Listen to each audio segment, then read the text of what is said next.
Live from New Delhi, you're watching DD India Live, India's voice to the world. I'm Preeti Kaur. Coming up in the next 30 minutes. Austrian artists welcome Indian Prime Minister Narendra Modi in Vienna with rendition of Vande Mataram. Prime Minister Modi is the first Indian Prime Minister to visit Austria in 4 decades. Will hold delegation-level talks with Chancellor Karl Nehammer. Biden promises new air defenses for Ukraine in forceful NATO Summit speech in Washington. NATO Chief Stoltenberg says outcome of Ukraine conflict will shape future global security.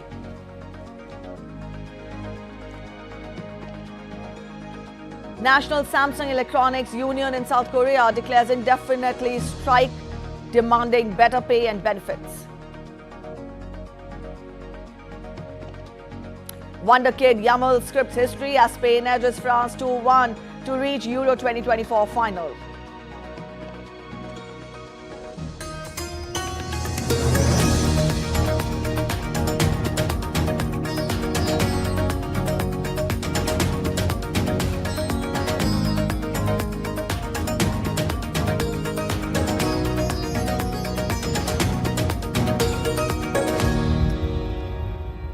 After concluding a fruitful visit to Russia, India's Prime Minister Narendra Modi arrived in Austria's capital, Vienna. Now, this is the first time an Indian Prime Minister is in Austria in over 40 years. Let's take a look at Prime Minister's itinerary in Vienna. DD India's Gautam Roy gets us more. An Indian Prime Minister landing on Austrian soil after over 40 years, when the two nations are also marking 75 years of their friendship. The visit is going to give great dynamism to this partnership. It's going to give the high-level political visibility that this relationship requires. And it's a relationship that has been performing reasonably well. And with this visit, we expect it to gain dynamism and content. The substantial part of Prime Minister Modi's Austria visit will be unfolding on Wednesday, where he'll not only call on Austria's President Alexander Van der Bellen at the Hofburg Palace, but also hold delegation-level talks with his Austrian counterpart, Federal Chancellor Karl Nehammer, at the Federal Chancellery after receiving a ceremonial reception. The day will also see the Prime Minister meeting key Austrian influencers. But another highlight for Wednesday will be the Made in Austria-India CEOs meeting, where an effort will be made to give further impetus to the business ties between the two nations, including their respective startup ecosystems. Indian companies that are operating in Austria, and there are several Austrian companies operating in India. And as part of the program, there will be an interaction with Indian and Austrian CEOs to try and see how we can move this partnership forward, especially in niche technologies, clean technologies, and also in terms of bringing some of our startups together. There is a good groundwork has already been laid, and what we need is a quantum leap in this partnership, and this is what I think this visit will succeed in doing. Vienna is also the city of Western classical music, which was the home to great composers such as Mozart and Beethoven, among others. And he also got a melodic reception from Vienna University Philharmonic, whose director is also an Indian diaspora member. Clearly, there are multiple elements to Prime Minister Narendra Modi's Austria visit, which have the potential of taking its ties with India to greater heights in several aspects of the relationship. In just the last few months, India and Austria have added new elements to their already extensive relations, such as a comprehensive migration and mobility agreement, as well as an India-Austria startup bridge. But there are many more areas that are still left to be fully explored, be it semiconductors or AI, advanced telecommunications, aerospace, and much progress can be expected to be made in this historic Austria visit of Prime Minister Narendra Modi. With camera person Rakesh Singh, Gautam Roy, Vienna, Austria, DD India. In an important milestone in India-Austria partnership, the Indian Prime Minister was hosted by Austrian Chancellor Karl Nehammer for a private engagement on Tuesday. This was the first meeting between the two leaders. The Austrian Chancellor posted a photograph of him and Prime Minister Modi on the social media platform X and wrote, "It's an honor to welcome Prime Minister Modi to Austria. Austria and India are friends and partners." Nehammer further wrote he looks forward to the political and economic discussions between the two nations during Prime Minister's visit. Prime Minister Modi thanked the Austrian Chancellor for the warm welcome and said that he looks forward to the discussions as well. Prime Minister said our nations will continue working together to further global good. Indian diaspora warmly welcomed Prime Minister Modi in Vienna. Members of the Indian community gathered around him, waving Indian flags and chanting Modi, Modi as they greeted him. Children enthusiastically presented their artworks to him, showcasing their excitement and admiration. Now, this enthusiastic welcome highlighted the strong support and connection felt by the Indian community in Vienna towards the Prime Minister during his visit.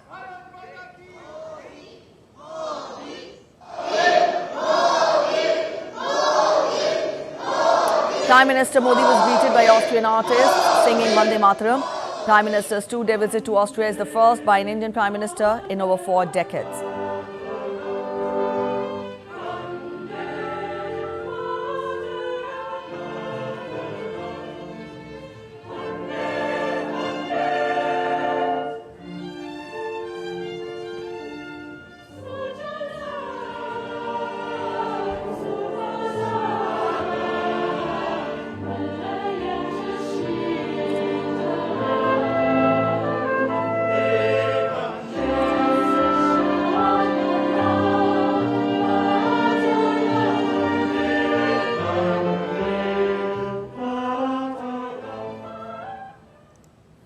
In an effort to deepen diplomatic ties with the neighbouring countries, India stands ready to share the benefits of Prime Minister Gati Shakti platform with Sri Lanka. The comments as an Indian delegation led by advisor in the Ministry of External Affairs, Anish Kumar, visited Sri Lankan capital Colombo on Tuesday for a 2-day visit. The PM Gati Shakti platform is aimed at integrated infrastructure development in India and is a program that is the secret behind India's rapid infrastructural developments in recent years. The delegation met Sri Lanka's Minister of Ports, Shipping and Aviation, Nirmal Sripala de Silva, and also several other senior officials. Search operation was resumed on Wednesday morning in Jammu and Kashmir's Doordarshan district, where firing exchanges have been taking place between security forces and the terrorists on Tuesday. Authorities have roped in the National Investigation Agency, deployed special forces and widened their search to cover vast areas in Udhampur and Kathua districts. The forces are searching for perpetrators of the deadly attack on an army patrol in Kathua district, in which 5 soldiers were martyred.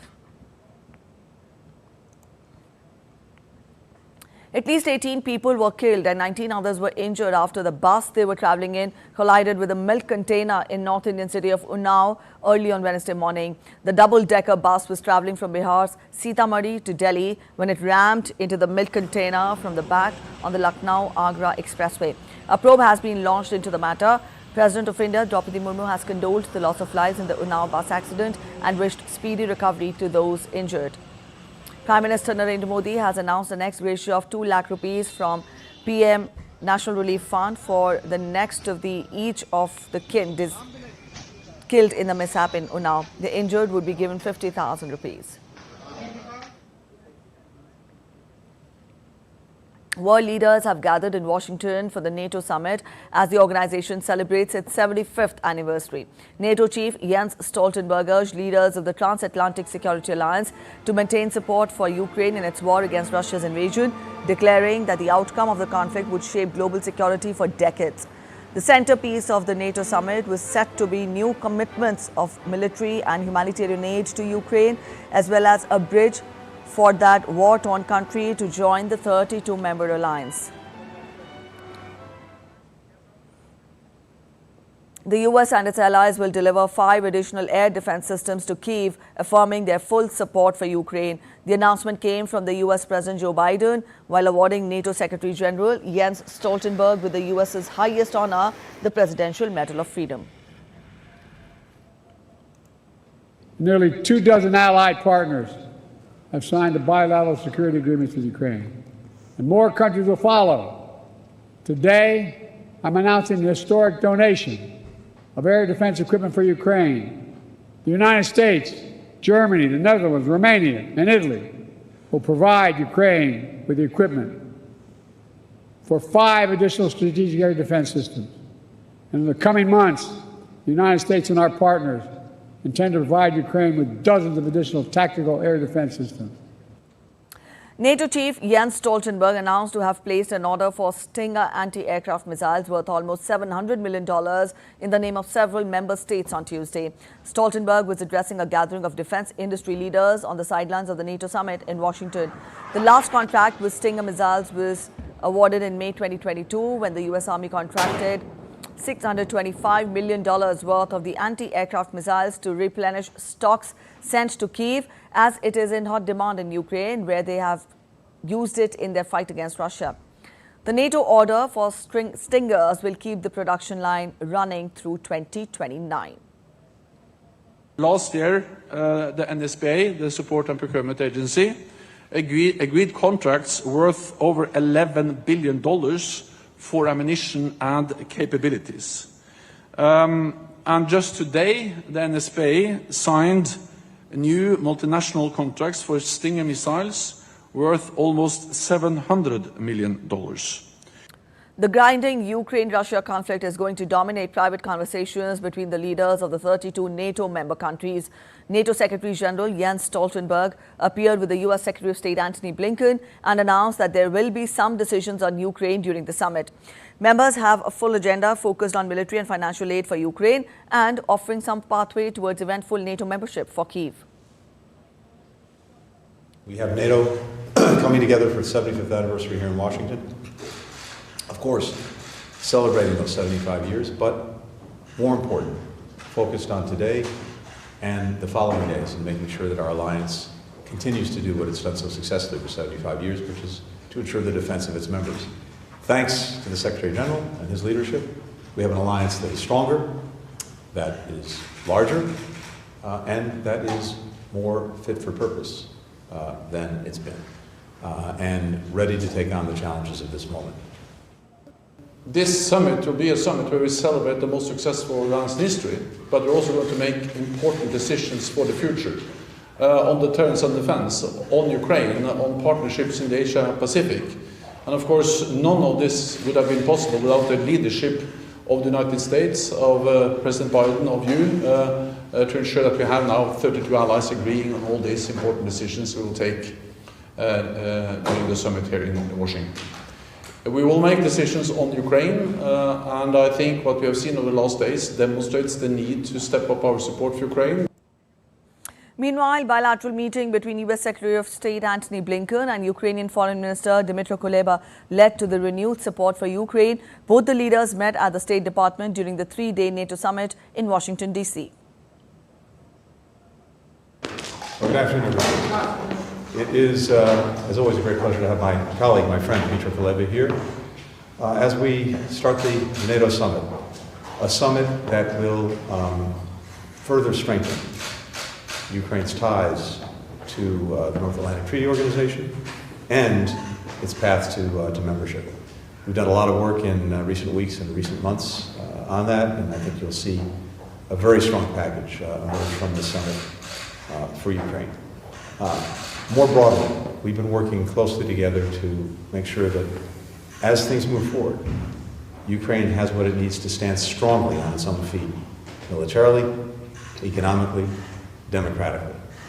And we're on a very good pathway to do just that. On NATO, we seem to be set before a very, very important gathering of leaders. Thank you for working diligently on on reaching some of very important agreements on air defense and for the assistance that NATO will be providing to Ukraine. This is all essential.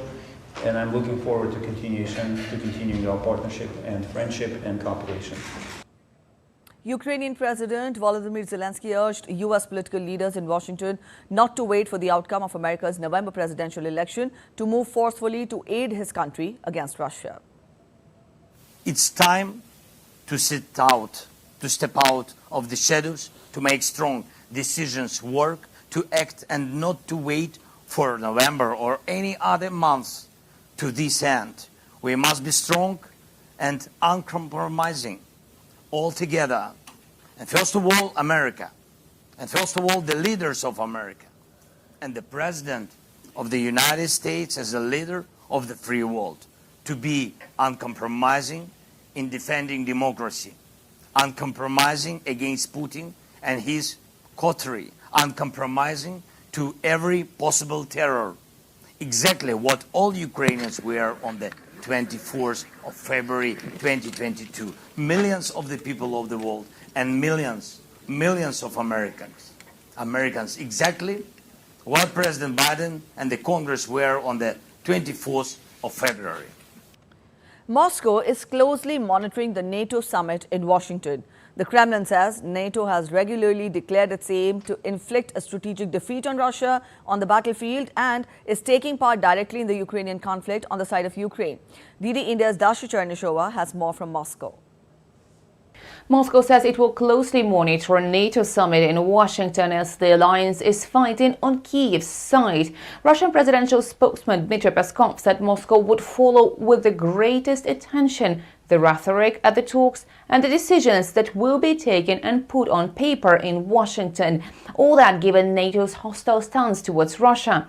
Moscow also insists that NATO is unwilling to listen to Russia's concerns or any peace initiatives on settling the Ukrainian conflict. It also says that Kyiv's allegations that Russia deliberately hit a children's hospital in Kyiv is a provocation aimed at asking NATO for more military aid.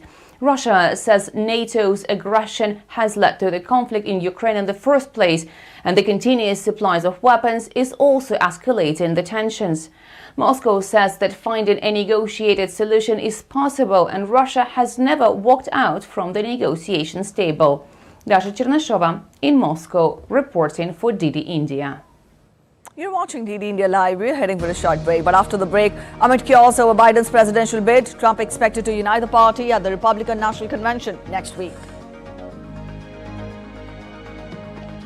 Visitors can now have a brief taste of royalty, as visitors to Buckingham Palace can pay to stand behind the famous balcony for the first time on which the British royal family often appears.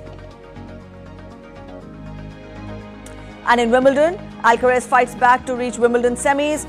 Sinner toppled by Medvedev.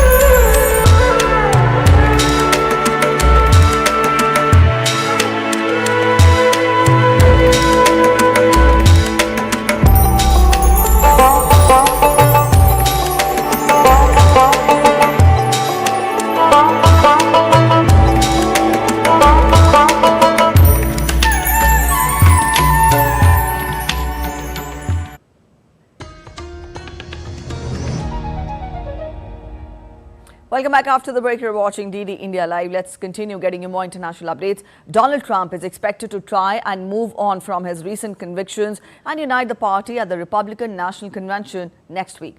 DD India's Mitch McCann gets us more. The US Supreme Court ruled that Donald Trump has at least some immunity from prosecution for official acts taken while he was in office. And Judge Juan Merchan in the New York hush money case will have to decide whether that ruling impacts Trump's recent conviction for falsifying business records. Donald Trump was found guilty of 36 criminal counts at the end of May, becoming the first former US president to be convicted of a crime. It's possible he could be fined, sentenced to probation, or imprisoned for up to 4 years. The sentencing has now been moved back and won't take place until at least September, while the matter is being considered. That means it will no longer happen before next week's Republican National Convention in Milwaukee. It's there Trump's team will try and move on from the convictions and are likely to try and unite the party behind the presumptive candidate. And while Democrats are in chaos over the future of President Joe Biden and whether or not he should be replaced on the ticket, the Republican Party has released a schedule for a series of events taking place at the convention, including a number of receptions, lectures, and presentations. It's expected that Donald Trump will officially become the Republican nominee at the end of the convention. I'm Mitch McCann in New York, reporting for DD India. Number of heat stroke patients have increased 4 times in Japan amid a sweltering heat wave. The mercury hit 40 degrees Celsius in some cities. Over the period, 9,105 people sought emergency hospital care for suspected heat stroke across the nation. Now, this is more than twice the number during the same period last year. Patient numbers are likely to increase in the weeks to come, which is expected to put a strain on hospitals.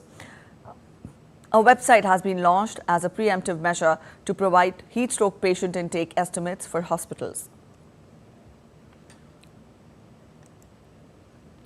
In the U.S., after Hurricane Beryl knocked out power to a large portion of Texas, millions now face brutally hot conditions. Some 2.2 million homes and businesses were without electricity as temperatures were reaching above 100 degrees Fahrenheit midday on Tuesday. Several gas stations in Houston, the state's largest city and the fourth largest city in the country, were closed on Tuesday because they had no electricity, with residents forced to wait in long lines at the remaining open gas stations. Oil and gas companies are meanwhile making efforts to restart operations.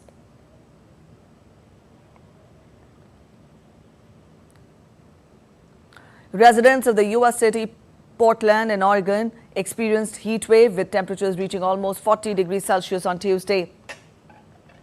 The city also witnessed power cuts over the weekend. The National Weather Service has released an excessive heat warning, while residents found respite in the river and public fountains amid the heat wave. Temperatures are expected to cool off slightly from Wednesday. Smoke shrouded parts of the Santa Barbara city in the U.S. state of California on Tuesday as fire continued to rage in the Lake Fire region. The California Lake Fire, which started on the 5th of July, has burned close to 26,000 acres. Evacuations were issued in Santa Barbara County. The cause of the fire is unknown and under investigation.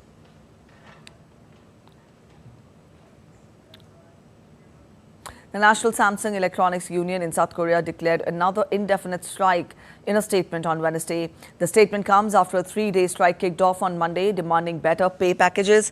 30,000 members of the NSEU, 24% of the firm's South Korean workforce, also the NSEU, are demanding an extra day of annual leave for unionized workers. The union flagged further action against the tech giant should the demands not be met.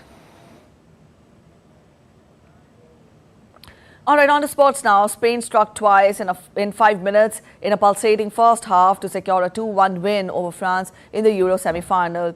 The record-breaking goal from teenager Lamine Yamal and a Dani Olmo effort propelled them into the Euro 2024 final. The 16-year-old Yamal scored with a sublime shot in the 21st minute to become the youngest scorer in a Euro or World Cup before Olmo added another in the 25th minute. They will now face the winners of Wednesday's match between England and Netherlands in the final in Berlin on Saturday.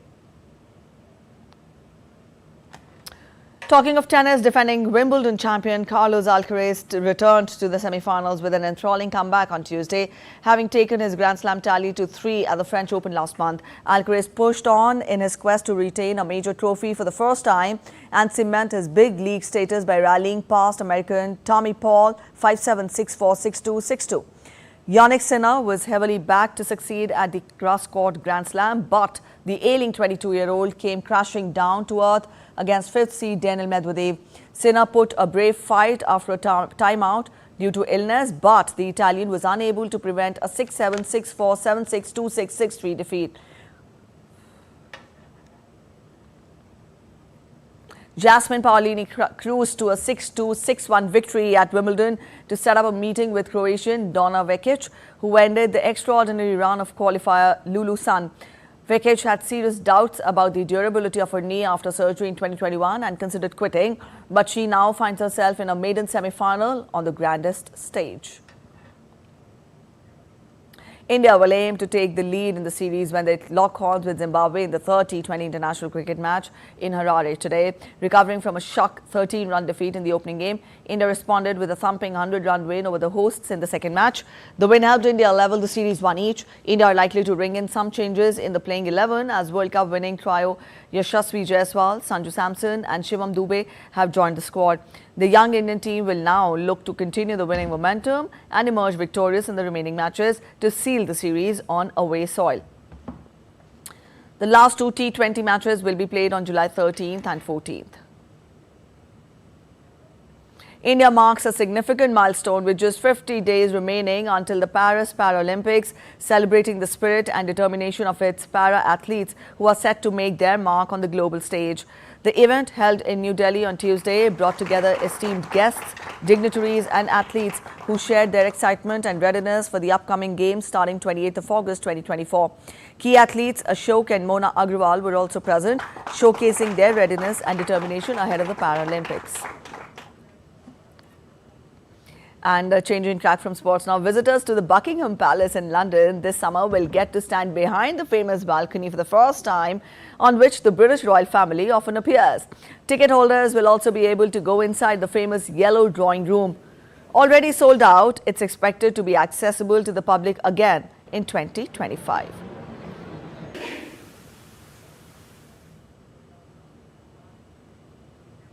All right, that's it in this edition of DD India Live, but let us know your thoughts on the news of the day. For those of you on the go, you can get all the latest news and updates from India and across the world on the DD India mobile app. This app is available on both Android and iOS platforms, and you can scan the QR codes on your screens now. We'll be back with more news as it breaks here on DD India. I'm Preeti Kaur signing off, and from all of us here in Delhi, thanks for watching DD India Live.